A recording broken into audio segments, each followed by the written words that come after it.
out of here, I just ask that we do that at the end of the talk itself.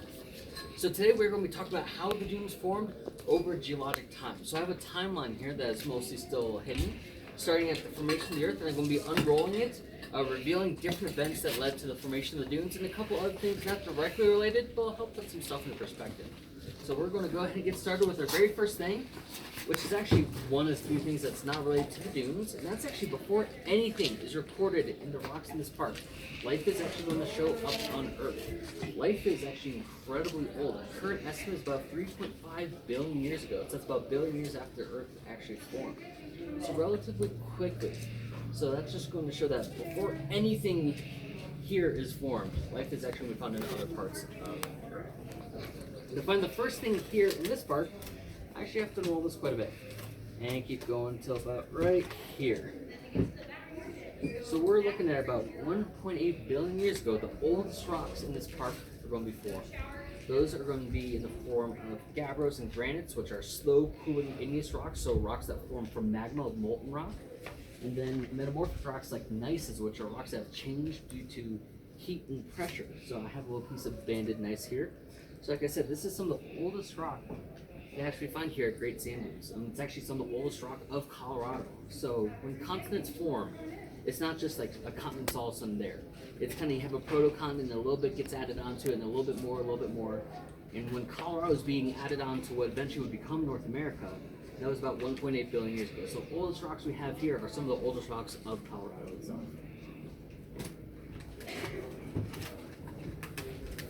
And then I have to roll quite a ways to actually talk about most of the stuff happening here in the dunes, because really everything else is going to be happening in this last little section at the end. So we're really ignoring most of this timeline here. This is the important stuff for the dunes at least. Now about 320 million years ago, this part of Colorado was actually underwater. We know that because we're going to find things like these. These are called brachiopods, or fossil shells, kind of like clam-looking little things. And limestones, which is a rock that forms underwater from like coral stuff. We do find coral fossils here as well. So we know that this section of Colorado was underwater at that time. Now, at about the same time, the ancestral Rockies, so Rocky Mountains, before any of the ones that we see today will actually had lifted up, kind of towards now the north of us. But this area was actually kind of a basin for anything eroding off those mountains. So we have bits of rock from the ancestral Rockies in the current Rockies. So when we're done, there's a large boulder at the end of this patio. And you'll see there's lots of big chunks of rock within that boulder. That's known as a conglomerate, which is rock made up of bits and pieces of other rock. So those pieces were actually part of the ancestral Rockies that eroded into this area. All the gaps were filled with sediment that turned into its own rock, which was then eventually up at the tops of these mountains. And now we're getting pieces of that rock down here. So it's possible that we'll have a conglomerate of crustal conglomerates someday in the future. Who knows? But like I said, they're big boulder at the end of there. So that's happening about 320 to 300 million year age. Now, Colorado itself is very famous for dinosaurs. Lots of Jurassic fossils found here. So things like Allosaurus, Apatosaurus, Stegosaurus, a lot of the more famous ones. And who here has heard of the Morrison Formation? A couple people have? Okay. So it's a very famous geologic layer that a lot of these Jurassic dinosaurs are found. And it's actually named after Morrison, Colorado, up by Denver. Dinosaur National Monument, the big quarry there, it's actually all Morrison Formation as well. Now here though, we actually don't have any of that layer preserved. We actually don't have any rocks from when the dinosaurs were on preserved here at Great Sand Dunes. Now if you go up and over the mountains on the other side, there's some Morrison Formation there. So there are dinosaurs found nearby, but not here in the park center. But dinosaurs are going to show up here in the Triassic, which is the beginning of the green section, and disappear at the very end of the green section, which is about 65 million years ago. And the Morrison's going to be right in the middle in the Jurassic time period. So to mark the dinosaurs, even though we don't have them here, we do have a little Lego T-Rex head. So we at least mention the dinosaurs, because Colorado is pretty famous, even though we don't find those fossils here.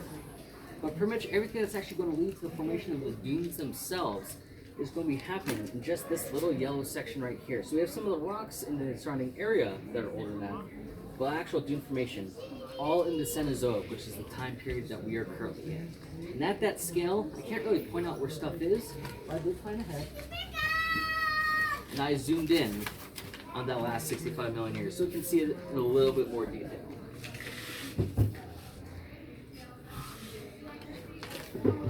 First thing that's going to be very important to the formation of the dunes is actually the mountains on the opposite side of the valley starting to form. So those are the San Juan Mountains. They're very different from most of the Rocky Mountains. So most of the Rocky Mountains formed because we had one plate that went underneath the North American plate. When you have two plates colliding, usually there's a little bit of buckling. That's what formed most of the Rocky Mountains. That's known as the Laramide orogeny. The San Juans, on the other hand, still formed from the same general cause, but a very different process. They're actually all volcanic. That range is a fully volcanic mountain range. Some of the biggest eruptions we know of in ancient history will have actually been in those mountains, even bigger than if Yellowstone were to erupt today. So some really massive eruptions formed that range over there. And this is going to be about 35 million years ago.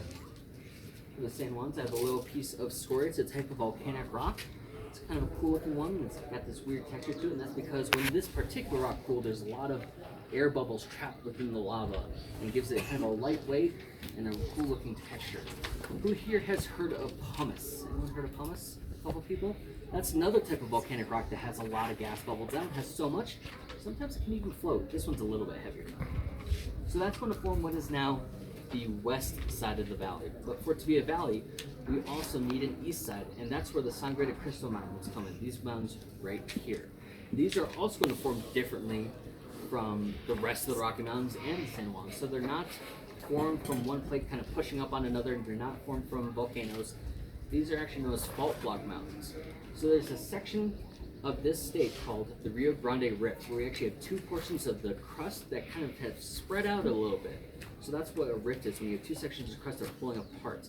When that happened, the valley floor here kind of dropped down, and the mountain range kind of tipped up. So that's why when you look at the San Juans versus the Sangres, they look very different. The San Juans can have foothills leading up into the mountains, while here it's just flat, flat, flat, and then you hit the slope of the mountain all of a sudden. There's not like foothills building up to them, but they are formed in a very different process. Now this started happening about 26 million years ago, but these are actually still active mountains. We do have movement today.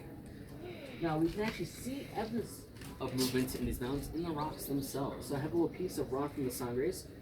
Looks pretty normal, but flip it to this side, it's got these weird lines on it. These are called slipping sides. These are actually where two rocks have kind of ground against each other along a fault line. So they kind of polish and then carve these little grooves. If you look at it closely, you can kind of see that this little step down's working its way this way. So we know the other rock that this was up against was moving in this direction in relation to this one. A really good place to see these is actually going to be along the Montville Nature Trail and Mosca Pass. You can see some pretty cool sections where there was actually a fault. We had those rocks moving against each other. There's so much pressure, it kind of polishes the rock where they're making contact. Now, even at this scale, when we're just looking at this tiny last little section that's only about an inch on this entire timeline, as a whole piece of paper, everything else that's happening for the dunes is actually this last little line at the very end. Still don't really have enough room to show everything, so I zoomed in one last time. So this is just going to be about the last 500,000 years. So we're looking at relatively recent history geologically. Now something that's going to happen once this area turns into a valley is that's eventually going to start to fill up with water. There's not a lot of drainage here, except for the Rio Grande River. There's still not much drainage at this time.